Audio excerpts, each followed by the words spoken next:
Shalom, jumpa lagi di channel Klapos Sukacita. Jemaat yang terkasih dalam Tuhan kita Yesus Kristus, tetap kita diajak untuk mau menikmati firman Tuhan, maka janganlah jenuh-jenuh dan bosan-bosan untuk membaca dan merenungkan firman Tuhan, karena ia akan memberikan kita kehidupan. Supaya kita memperoleh kehidupan dalam menikmati firman yang hidup, mari kita berdoa meminta tuntunan Roh Kudus. Kita berdoa. Dengan kepala kami yang tertunduk di hadapan-Mu, ya Abah, ya Bapa, ya Tuhan kami Yesus Kristus dan Roh Kudus, kami datang kepadamu, Tuhan. Kami minta Tuhan urapi kami, Tuhan berikan kami ketenangan hati dan pikiran, supaya ketika kami menikmati firman-Mu yang menghidupkan kami, firman ini tidak menjadi hanya sekedar kami menjadi pendengar-pendengar setia saja. Firman-Mu ini tidak berlalu begitu saja daripada kami, tetapi firman-Mu dapat kami menyerapi di dalam hidup kami. Bapa, hamba yang Tuhan percayakan dalam menyatakan isi hati-Mu, hikmat Tuhan menyertai hamba-Mu ini. Dengan Allah memberikan hamba hikmat, pengetahuan tentang firman-Mu, Tuhan memberikan hamba kosakata dan tutur kalimat yang baik dan benar ketika hamba sampaikan. Jangan menurut kehendak hamba, tetapi biarlah menurut kehendak-Mu sajalah yang terjadi. Terima kasih Tuhan, kami telah siap untuk mau menyambut firman-Mu. Haleluya, amin. Pembacaan kita terambil dari Kisah Para Rasul pasal 4, ayatnya yang ke-31, dengan perikop pembacaan doa jemaat. Ayatnya yang ke-31 mengatakan kepada kita, dan ketika mereka sedang berdoa, goyanglah tempat mereka berkumpul itu, dan mereka semua penuh dengan Roh Kudus. Lalu mereka memberitakan firman Allah dengan berani. Jemaat yang terkasih di dalam Tuhan kita Yesus Kristus, dari pembacaan ini diberikan tema, Roh Kudus memberikan keberanian untuk memberitakan Injil. Roh Kudus memberikan keberanian untuk memberitakan Injil. Kita ada dalam suasana perayaan pencurahan Roh Kudus. Kita bersyukur dengan adanya Sang Penolong yang telah dijanjikan Yesus ketika sebelum ia naik ke sorga. Ia menjanjikan seorang penolong, yaitu Roh Kudus. Roh Kudus telah kita rasakan, sehingga kita ada di dalam suatu persekutuan, perjumpaan kembali dalam channel Klapos Sukacita untuk mau menikmati firman Tuhan. Firman yang disampaikan oleh setiap hamba-hamba Tuhan bukan hanya menurut kekuatan dan kemauannya semata, tetapi ini berdasarkan pekerjaan Roh Kudus untuk mau mewartakan Injil Kristus di tengah-tengah dunia ini. Sudahkah kita dengan penuh keberanian memberitakan Injil di tengah-tengah dunia? Ataukah kita hanya memberitakan Injil dengan suatu penyampaian yang membuat setiap pendengar-pendengar merasa aman, nyaman, senang, karena di dalam penyampaian itu tidak ada suatu penyampaian yang menegur sesama, tidak saling menasihati, tidak saling menegur, dan bahkan tidak memandang dan melihat kehidupan dia lewat firman yang akan mengubah karakter, sifat, dan tingkah lakunya. Ketika setiap orang mau memberitakan Injil, karena berdasarkan nanti takut diancam, takut dianiaya, takut dibunuh, dan lain sebagainya. Terkadang Injil itu hanya diberitakan biasa-biasa saja, tanpa ia bergumul untuk meminta pertolongan Roh Kudus.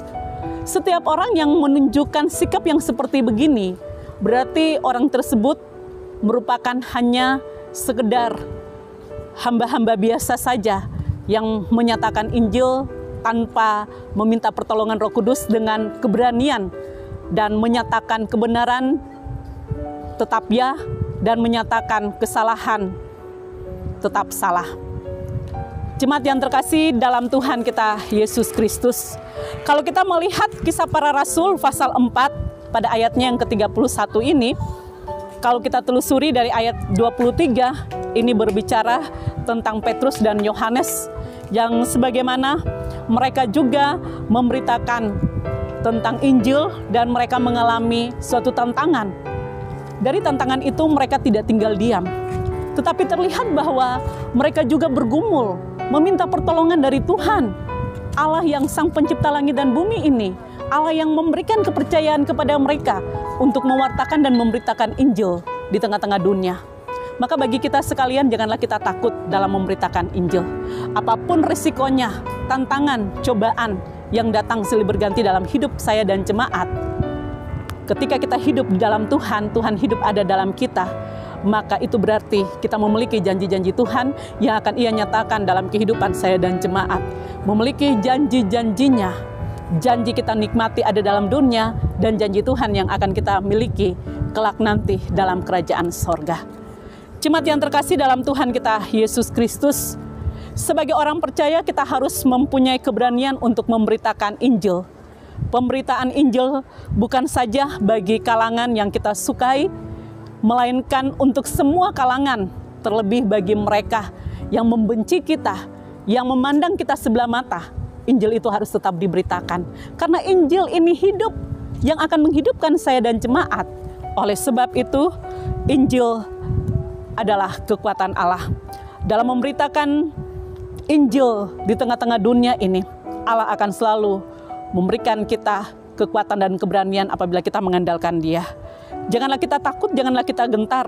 Tetapi bagi kita yang tetap mau memberitakan Injil, bagi mereka yang menantang penginjilan yang kita sampaikan, Tuhan yang akan berperkara kepada mereka.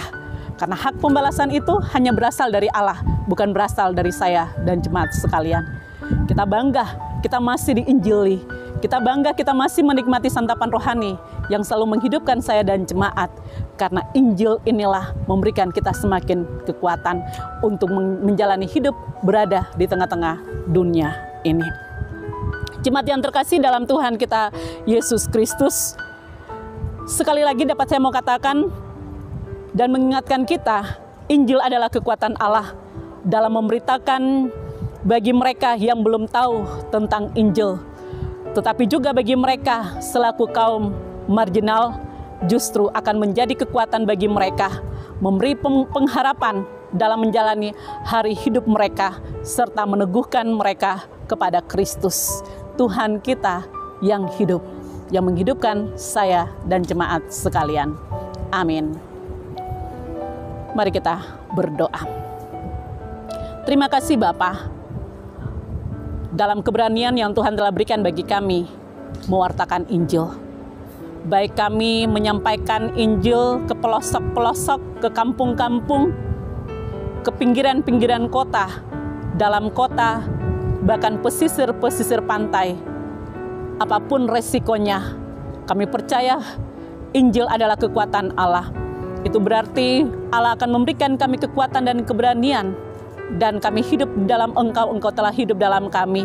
Maka tetap kami akan berapi-api mewartakan Injil untuk membawa jiwa-jiwa dimenangkan di hadapan Engkau Tuhan. Tolong kami sekalian ketika kami yang diancam dalam memberitakan Injil, kami yang telah dicerca, kami yang telah difitnah, kami yang telah diejek, Tuhan baharui hidup kami. Berikan kami semakin berani untuk tetap mewartakan Injil. Dan Tuhan ampuni akan setiap dosa-dosa mereka. Karena apa yang mereka sedang berbuat, mereka tidak tahu apa yang sedang mereka nyatakan. Lewat tutur kata mereka, lewat pandangan mereka, lewat sikap dan tingkah laku mereka. Bapa benar, terima kasih Tuhan, Kau begitu baik dan ajaib dalam kehidupan kami. Maka pakailah kami Tuhan sebagai hamba-hamba-Mu yang Tuhan telah berikan kepercayaan dalam mewartakan Injil Kristus di tengah-tengah dunia ini. Hikmat Tuhan menyertai kami, bahkan dengan pertolongan Roh Kudus mampukan kami dan menolong kami. Dan bagi mereka yang belum diinjili, biarlah Injil Kristus selalu tersentuh kepada mereka untuk menyelamatkan mereka, untuk membawa mereka dari jalan yang salah menuju jalan kebenaran. Bapa, terima kasih Tuhan, Roh Kudus yang telah Tuhan berikan, sebagaimana kami ada dalam suatu perayaan pencurahan Roh Kudus. Kami tetap mau meresponi dan mengimani pekerjaan Roh Kudus yang menolong kami dan memampukan kami, sehingga hidup kami ini tetap kami ada dalam damai, sukacita, ketenangan, kebahagiaan, keharmonisan, kesejahteraan, dan hidup yang selalu diberkati Tuhan dalam perjalanan hidup di tengah-tengah dunia ini. Ini doa kami, ini permohonan kami yang dapat kami sampaikan kepada Engkau. Terpuji-pujilah namamu kekal sampai selama-lamanya. Amin. Shalom. Tuhan Yesus memberkati.